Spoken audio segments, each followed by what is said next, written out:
There are several names for the fuel sending unit. Other terms that are frequently used are float gauge, fuel gauge sender, and fuel level sending unit. Whatever you name it, your car's fuel gauge receives a signal from the fuel sending unit telling you how much fuel is left in the tank. Taken for granted, it's a crucial component in ensuring your car stays on the road. However, a fuel sending unit keeps every fuel gauge operating as it should. Therefore, how can you tell when a fuel sending unit is malfunctioning? What makes it worse? And how much will it cost to fix? Let's find out. It's Max the Car Guy. Subscribe and let's get started. There will be certain obvious symptoms that you cannot ignore if your fuel sending unit is malfunctioning. Even though these symptoms are fairly simple to identify, before replacing the fuel sending unit, you must rule out a malfunctioning fuel gauge. Erratic fuel gauge. The fuel sending unit may be the issue if the fuel gauge fluctuates and doesn't seem to stay at one reading. This may occur if the fuel sending unit's variable resistor isn't operating correctly or if the float gauge moves more than it should. As a result of the signal from the fuel sending unit changing quickly, the fuel gauge may exhibit incredibly erratic behavior. Stuck fuel gauge. A fuel sending unit becoming trapped in a particular position is one of the most frequent ways it will malfunction.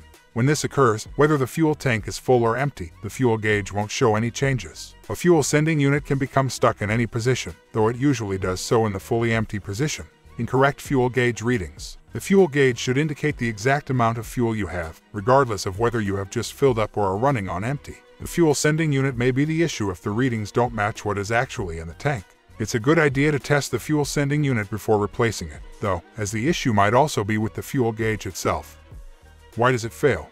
Age is the main cause of fuel sending unit failure. The variable resistor is the part of the unit that is most likely to malfunction. The resistor may eventually corrode or become gummed up from fuel. Another possibility is that something blocks the metal rod from moving by getting in the way of the variable resistor. No matter how much fuel is in the tank, the fuel gauge will always read the same amount if this occurs. By only using better fuel, you can lessen the risk, but eventually the metal rod may corrode and become trapped in one place. Occasionally, when someone thinks of a fuel sending unit, they picture a fuel pump.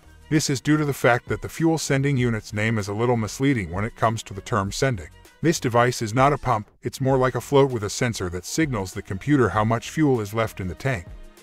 Replacement cost. You should budget between $900 and $1,100 for the repair if you're taking your car to a shop to have the fuel sending unit replaced.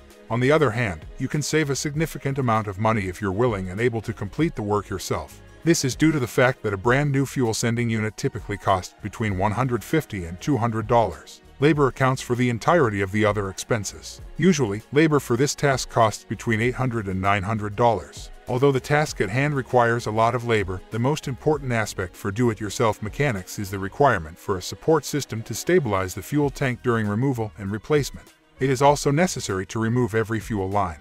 It's not a particularly difficult task overall, but it does require some time, and using a hydraulic jack to support the tank is recommended. Hope the information was helpful for you. If so, please press the like button and subscribe to the channel.